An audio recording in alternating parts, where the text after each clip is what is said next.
Hello, it is my anxiety video for this week. I'm alternating between vocal study videos and anxiety videos. And I made the decision last week when I thought I had plenty of time that I would not go out and search for another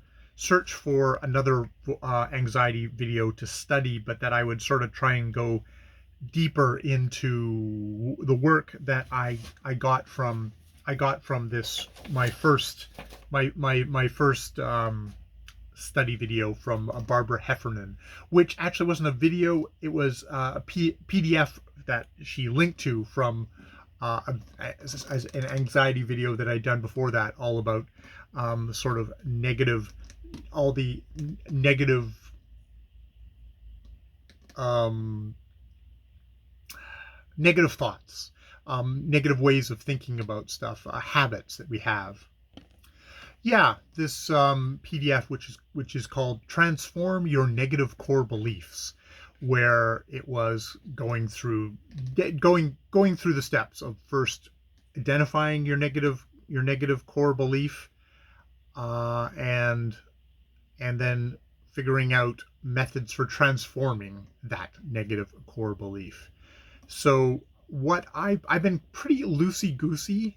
What I've been doing is I've been writing down anxieties that I've had during the day in my journal here, and kind of thinking about, like, okay, what's the negative cognition behind that, and then trying to think of a positive cognition. I have not been going through the methods of the methods of dealing with it. One which was butterfly tapping with positive memory, or the idea of just method two is just evidence, like what evidence is there to support a positive cognition, and or method number three, which is sort of one of these ways of trying to get a little bit of distance, which is the movie technique, which is trying to imagine yourself sitting in a movie theater watching yourself go through one of these periods where you have a negative cognition, you have all these anxiety, and, like, okay, take a step back from it to be able to get the perspective and to practice empathy on yourself. Practice, like,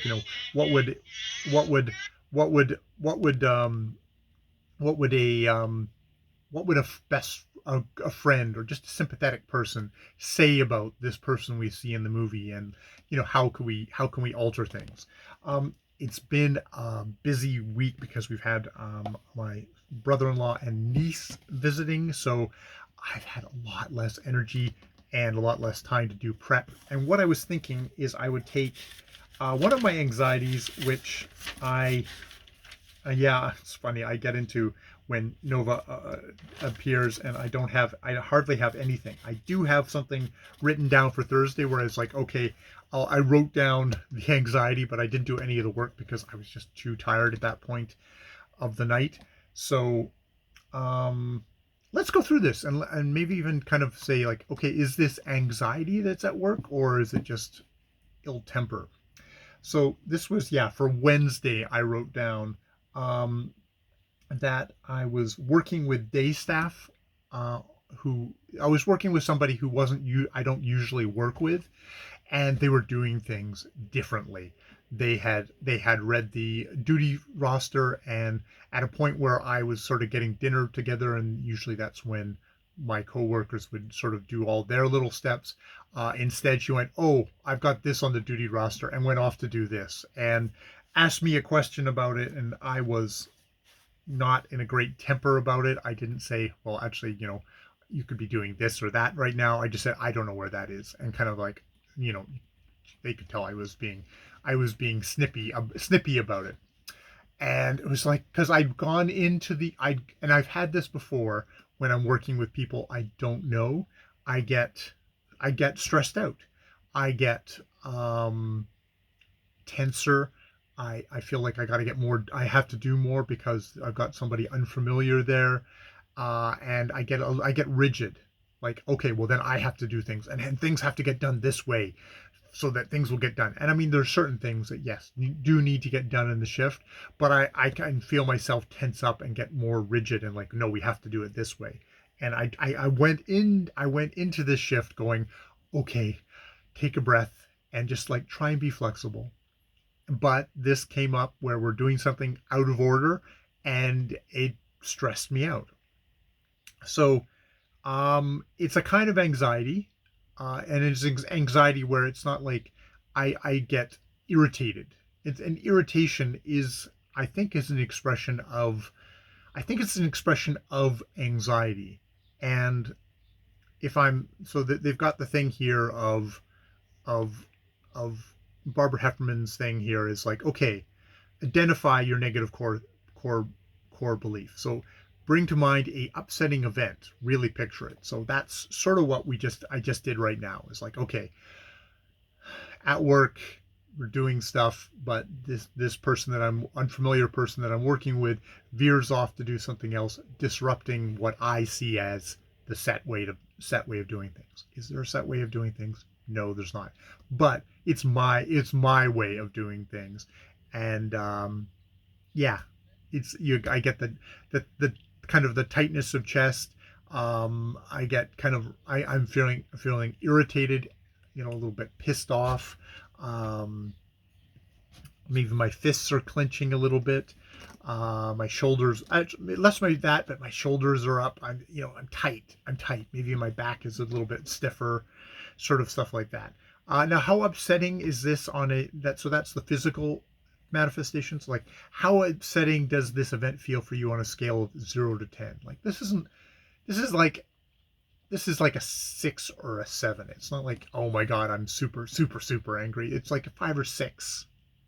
5 or 6, yeah, 5 or 6, somewhere in there. It's just, it's not off the charts. I was being passive aggressive, obviously, saying like, I don't know where that is, or stuff like that. That's things. So what negative beliefs about yourself go with this event? And that is where we get into the list, the PDS list. And actually, it's worthy to just take a look at that for a second. So yeah, we at the very back of this PDF that Barbara Heffernan supplied. There is frequently used negative and positive cognitions, and so the negative cognitions are: I'm bad, I'm defective, I'm different, I don't count, I'm insecure, I'm lacking, I'm stupid, I'm unlovable, vulnerability, I'm in danger, I can't trust others, I am vulnerable, lack of choices, I'm helpless and powerless, I'm trapped. So the ones that resonated with this thing are I can't trust others, which comes into the whole thing of how much I can trust others with with to do stuff. And that's definitely one of those things of, especially with an unfamiliar person. It can be an unfamiliar person, but it even can be like, a familiar person where it's like, I want things done a certain way and I can't trust you to do things properly. So there's I can't trust you, which is definitely, it's a negative cognition, which has no basis in reality. This is another fully trained staff member, that sort of thing. So I can't trust others. And probably the I am insecure. I'm insecure. So it's like, yeah, I'm bad, defective, different, don't count. Insecure is getting to it. I guess there's like, I'm vulnerable. There's a couple of things in there of like having a very ordered world, having everything in its place has a kind of comfort to it. And what am I comforting myself? I'm comforting myself about being vulnerable, about about being, worrying about kind of vulnerability, and being insecure about myself, insecure about my surroundings. And if I carefully order things, then I'll be safe. And having someone I don't know, so therefore don't trust, in a situation, and there being variations from an order that keeps me safe, that I talk about it as smoothly running, the workplace. There's something to be said for I work in a group home and giving people structure and order. But if everything is so lockstep, that's less to do with them than it does with my own insecurities in the situation. So probably I would go with, yeah, I can't trust others. So the negative cognitions are negative cognitions are I can't trust others, and I am vulnerable. So those are probably the negative cognitions that I'm having. So going from that back to the thing of, all right, so I've got those kind of negative cognitions about myself, um, and I guess about my surroundings, and then the thing to do on the other side of that is to choose the positive cognitions. So the I am insecure is, or wait a minute, let's go with, actually not, I went with vulnerable, but okay, I can't trust others. Uh, with I have people, I have people in my life that I can trust.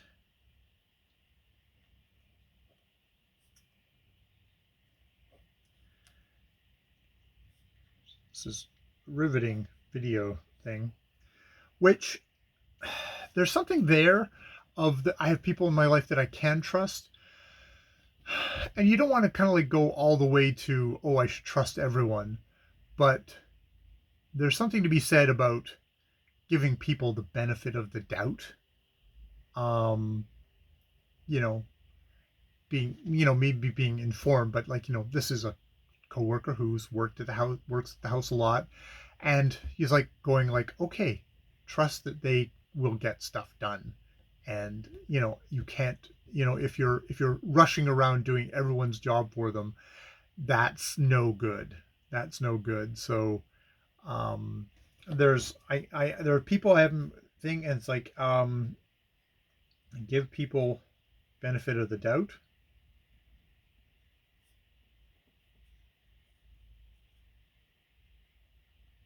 because there are going to be coworkers that will say, okay, you'll need to check on them because they may not get their work done.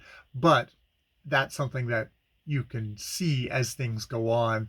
Hey, this person, no, this person's solid. I can trust them to do their work. Like, I trust my coworkers. I work with them every day, and I know they do their jobs, and I do my jobs, and I don't have to be trespassing into their stuff. There's a boundary there of like, okay, I'm good. I'm going to assume you're good unless I get other stuff. But there is also that thing of like, also having people, and so like, I have my coworkers, I have people that I love who I can trust, but there is a kind of a boundary thing there of like, oh, I need to make things. It may bleed more over into my other thing, which is I am vulnerable. Which, for I am vulnerable, it is, whereas I am vulnerable, I'm safe enough, I'm secure enough. I am safe enough, secure enough.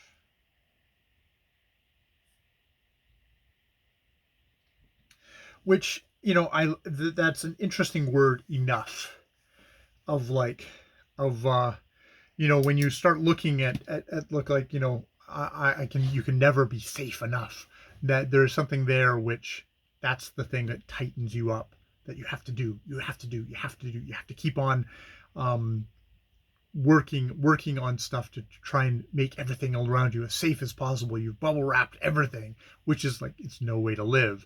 It's like, okay, are there exposed knives sticking out? It's like, well, maybe take those down. But once you've like gotten to a certain level of security, it's like, that's safe enough, and kind of allowing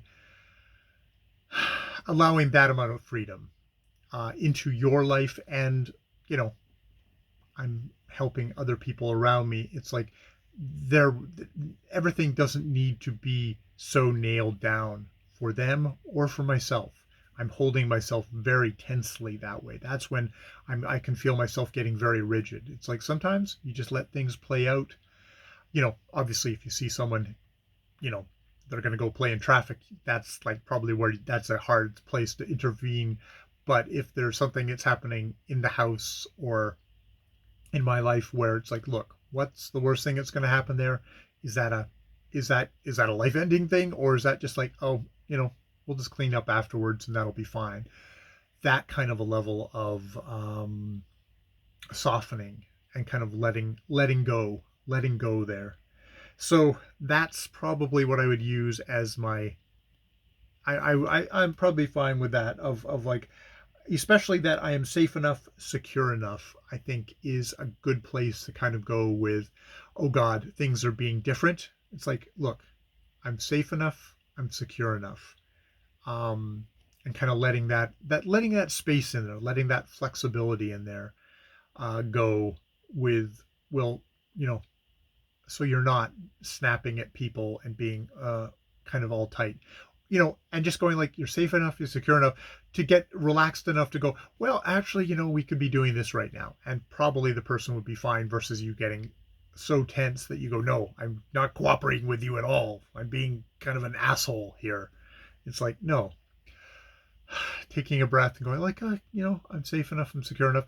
Yeah, you can do that at the moment. Please make sure you get the ice in the glasses and stuff like that, you know, before things. So it's kind of like going along that way. It's like, you know, so they've got stuff that they, you know, trust the person that they've got stuff that they can contribute. That like, oh, that's a good idea. Yeah, do that. But and if you can do that as well, that would be great. That's good. So, and then now, okay, what physical feelings came up when you think of a positive event? So then, yes, that's the thing, is you take the butterfly thing is bring to mind a positive memory from recent events that supports the positive cognition. Um, Something like, uh, you know, I'm safe enough, I'm secure enough. I think probably a lot of you know, hanging out with my niece lately has been a lot of that, of just like, you know, she likes to, there's lots of stuff she likes to do, and just sort of letting her kind of go around and doing stuff. And you know, if you see her doing something that's like a little bit, you know, it's like, oh well, that's you know, you're being maybe a bit too rough with the dogs. It's like, okay, there's maybe a hard no there. You don't want, you know, the dogs to get frightened of her, or her to, you know, hurt one of the dogs. He's like, oh, you know, we need to be gentle. And it's like, hey, why don't we do this instead?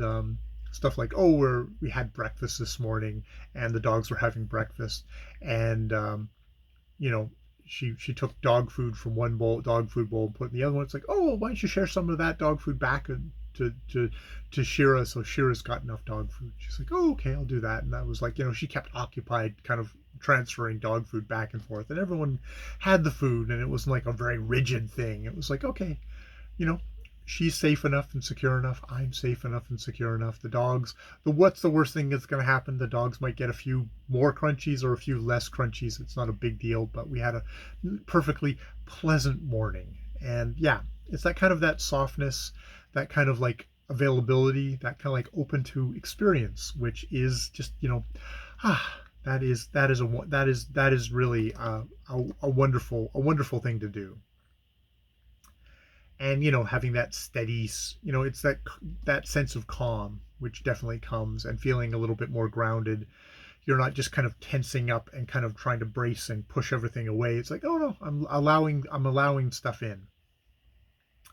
So yeah, that is working through one of my one of my anxieties. You can see why I didn't do that at the end of the night. But yeah, yeah, it's an interesting way to be thinking about stuff for the last little while, of just kind of, and I'm gonna try and do that more, keep up with that, try and keep up with the whole writing down anxieties in my journal here. It's actually not a not a bad use of this, of just like saying, oh, okay, encountering something that's stressing me out during the day and going, oh, this is something that's stressing me out. I will write this down in my notebook.